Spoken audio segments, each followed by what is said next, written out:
Hey guys! Well, today's chapter delivers some shocking news. So brace yourselves. I'm not going to give any more detail other than that because I don't want to give anything away. So let's get to reading. Chapter 9. For the next few days, Sarah seemed to dwell in a world apart in her new-found happiness. There was no cloud to mar the perfection of her joy. Though no special party was held, Sarah let it be known among her friends that she was engaged to marry Will. Many wondered, though none dared ask, what had become of Charles, and why she had chosen his brother instead of him. Public opinion never weighed too heavily with her. "As long as I know I'm right," she once said, "I don't care what anyone thinks. But what they say can sometimes make me pretty upset." She offered no explanation. Let folks think what they would.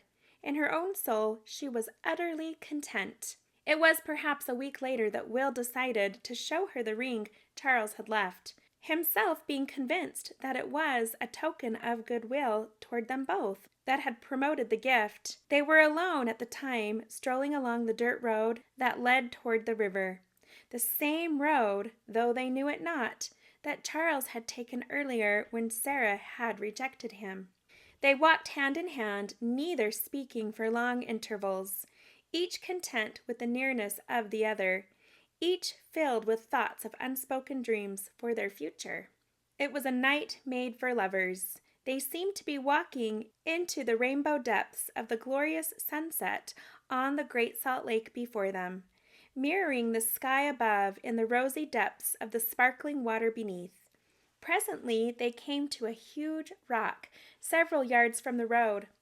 Will spread his coat, and they sat down on it together. He put his arm around her, and she drew her shawl around them both. Only a reddish glow was left along the long, knife-like stretch of the island that cut the water and the sky apart. A sweet wild thrill ran through Sarah as he drew her close and whispered, "Gosh, how I love you, Sarah. If God gave me the whole world to choose from, I'd ask only that we, you and I, could be together forever." She nestled closer to him. "I'm yours, Will, forever and ever. As long as I live, I will love you and none other." She breathed, her lips against his neck, just beneath his ear. Then suddenly they were on their feet, locked together in a passionate embrace. With upturned face, she stood to receive his kiss as he bent over her, locked together as one, each giving and receiving love's joy. After a while, they sat down again. He reached into his pocket and brought forth the ring, saying, "When Charles left, he gave me this lovely gift," taking her hand and sliding the ring on her finger. It was his way of showing he had no hard feelings toward us. Even in the semi-darkness, she recognized the ring. An icy chill shot up her spine. Her questioning eyes could not read his expression. "Oh, Will," she gasped. I, surprised, sweetheart?" And she knew by the warm smile and the tone of voice that he was unaware of what had happened earlier. Charles had tricked him somehow. For a brief instant she considered blurting out the truth, but she knew the trouble it may cause between the brothers. Besides, Charles is gone now, she thought. It would be kinder to them both if she accepted the ring and said nothing. She closed her lips and vowed silently, "Nothing I shall ever do or say will bring suffering to my beloved." "I have your wedding ring too," he continued, reaching for his wallet. "It was my mother's. Shall we see if it fits? Isn't it supposed to be bad luck to wear a wedding ring before you're married?" "Darling, surely you're not superstitious," he chided good-naturedly. "Perhaps I am," she admitted. "Just a little. I don't want anything ever to happen between you and me that isn't absolutely perfect." "Nor do I. Don't worry. You're not going to wear it just yet. Only try it on to see if it fits. If it doesn't fit," he added, picking up her hand and pressing the plain gold band over her finger beside the opal. "But it does fit perfectly," lifting up her hand to his lips, kissing the palm and then the two rings. "They were made for each other," he declared.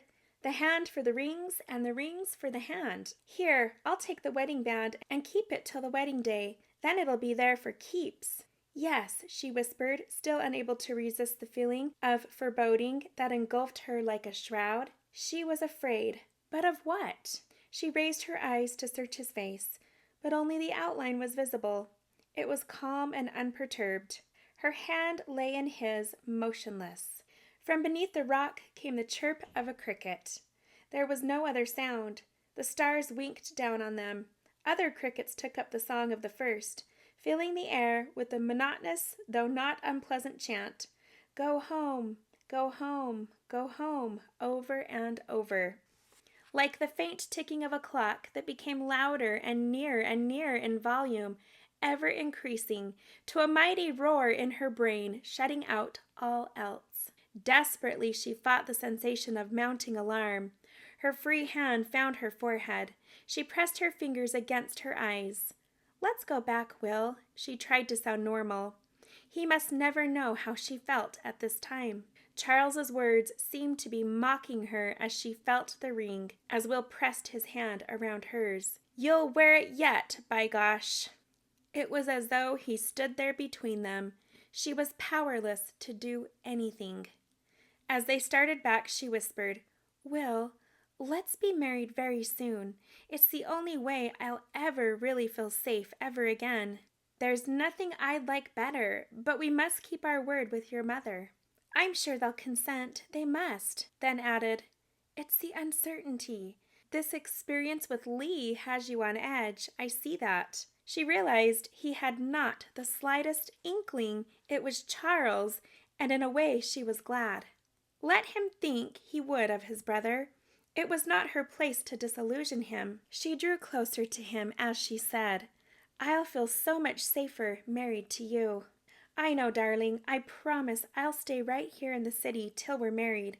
We'll see each other every day if you wish." "That's what I want." In genuine relief, she was regaining her composure, even able to smile at her misgivings. As they drew toward the city, its many lighted windows welcomed them back. "I wonder what time it is. Must be 10 or after. Will your mother be worried?" "No, not when I'm with you." Then as they came up the street where she lived, Sarah noticed a light in her home, and the door was open. She quickened her step. "I wonder—" "Looks like she decided to wait up for you." "No, it's not that. She never sits up late when I'm at Mrs. Moore's.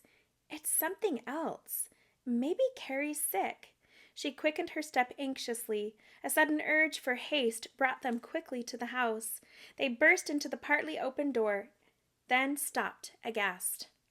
The room was filled with white-faced people, all standing. Sarah recognized most of them. Neighbors, friends, the bishop, Mrs. Moore. She looked from one face to the other searchingly. Twice she opened her lips to speak, but no sound came. It was Will who broke the terrifying silence. "Will someone be so kind as to tell us what has happened?" At that moment, Mrs. Moore came toward them. At the sight of her, Sarah felt some sort of relief and gasped, "Is it Mother? Where's Mother?" "Your mother's all right," she answered gently. "So is Carrie. But I have something to tell you. Just a minute, dear, until I speak to these folks." Without releasing the girl's hand, she turned to the silent spectators. "Folks, Mrs. Mills appreciates your kindness in coming and your interest at this time, but at present there is nothing you can do. I think it would be wise if you all went back to your homes. I'll stay here and explain to Sarah. Thank you all for coming." She drew the couple toward the fireplace as the people filed quietly out. As the door closed behind the last couple, she said, "Will, take Sarah over to the sofa and sit down." She followed as he obeyed. The bishop only had remained behind. She took a chair and placed it in front of the seated couple.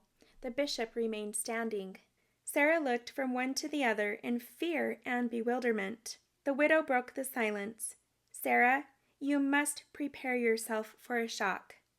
I'd give anything to spare you, but there's no other way than simply to tell you.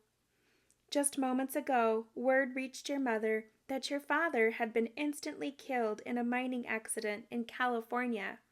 "No, not my father. It can't be true. There's some dreadful mistake.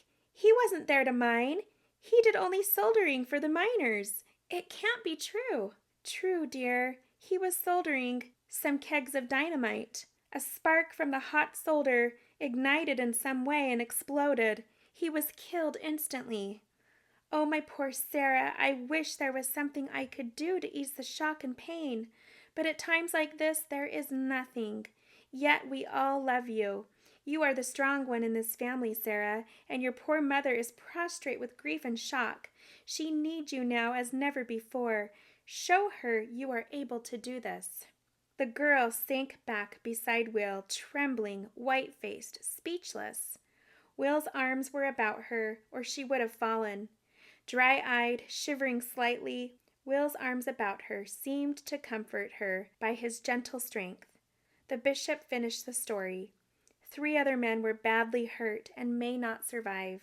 They were standing near when the accident happened. Tiny black and gold rings swam before her closed eyes, becoming more and more dense, seeming to explode just before they struck her vision, speeding at her from every direction. Through her eyes, her tears, the base of her neck, they came, pinpoints of pain, as from hot needle points. Will felt her body grow limp in his arms. Her head sank on her chest. She had lost consciousness. Somehow they got through the next day and the next. All the neighbors were most kind. A loaf of bread, a tiny jar of jam, a little honey, all acts of neighborly love and sympathy. Mrs. Moore took charge of the stricken household with Will at her side, doing everything possible to ease and to help. Martha was inconsolable. She wept hour after hour, sleeping only when given a sedative. Unable to tolerate food, she became almost too weak to leave her bed. Sarah wore a mask of calmness on her putty-like countenance. She was up and about the next morning, caring for herself and Carrie, carrying a tray of toast and tea to her mother. No one ever saw her shed a tear. She would talk to no one except Mrs. Moore and Will. And so the weeks went by. Mrs. Moore was called to a patient in labor on the 3rd day. After that, Will went home only to sleep and was back each morning. Martha rallied her strength gradually. Things began to assume a semblance of normality. The realization of their loss brought Martha and Sarah closer together than they had ever been before. Each tried in various ways to ease the grief of the other. Will found work in the city temporarily, so that he was free at night to be with them until late evening. Mill's death left the family with very little surplus money. Sale of his horse and equipment in California, plus 2 weeks' pay, would perhaps see them through part of the winter. After that, Martha dared not even think. "If I were you," suggested Mrs. Moore, "I'd start looking for work now and not wait till the money is all gone." "But," sighed Martha, "what kind of work? I've never worked for anyone. I can't nurse, or how about sewing? You are an expert seamstress." "I've never sewed for anyone but my own family, and it's all by hand. As you know, it takes days to make a single dress." "Yes, I know, but you must do something, and the sooner the better. You could design and cut out and let the women do their own sewing under your directions. I know there are those who would be glad for that kind of help." As a result, Martha began taking in sewing when she could get it, to supplement their meager income. Sarah continued to study nursing under Mrs. Moore and was even able to help out now and then when needed on real cases. The loss of her father had sobered her beyond her years. Little was left of the happy, carefree girl of a few months before. Though he had been separated from his family for weeks at a time, in the past there had always been that knowledge that he was there and would come back home soon. He would be there to give counsel and protection, the mainstay of the family. Now he was gone. Never would she see his face, hear his voice, his comforting wise counsel. Never again in this world. It was as though some vital part of her had been torn away, and she must learn to live without it. Martha suffered in a different way. She seemed unable to rid herself of the helpless feeling, realizing there was no strong man for her to lean on. The guiding force had suddenly been snatched away. They had married very young, she against her parents' wishes. They wanted her to wait, but she would not. They were in love. That's all that mattered. She was utterly content to follow the man she loved to the ends of the earth, and had actually done so, suffering all the hardships and trials of pioneer life, coming at last to rest in the great Salt Lake Valley. And now this. None realized this more than the wise Mrs. Moore, except Sarah. Though not so keenly as yet, to Sarah she said, "All her life your mother has leaned on others close to her for the more serious decisions. Now that your father is gone, she has no one but you. Try to be strong for her sake. She needs you." "Yes, I know." Then, later that evening, Sarah said to her mother, "I'm the one who should look for work. You're needed here to keep things going for us all." Will, arriving just as she spoke, heard her remark through the open door. "You'll do nothing of the kind," exclaimed her mother. "Mrs. Mills," put in Will, stepping inside, "may I make a suggestion?" "Oh, come in, Will. We didn't hear you knock. Come, let's all sit down and talk." "Just a minute till I light the lamp," said Martha. Minutes later, they were seated around the table, door closed. "Now, Will, you have a suggestion?" He leaned toward Sarah's mother with a kind, reassuring smile as he said, "I hope you will take what I'm about to say in the right way. I do feel like I'm almost one of the family, and perhaps that's the best way to solve the problem, all things concerned. I don't want Sarah going out to work either. Instead, why could not she and I quietly be married at once? Then I could take care of her and be able to offer you assistance as well. It would then be my right to do so. But would it be... Nothing could be more right and proper, especially under the circumstances. The only obstacle as I see it is that I'm not at this time a member of your church, but I'm seriously studying its doctrines, and when I have learned all the facts, I assure you it is my intention to apply for baptism. In the meantime, I can best take care of dear Sarah and help you at the same time." Martha was helpless to refuse.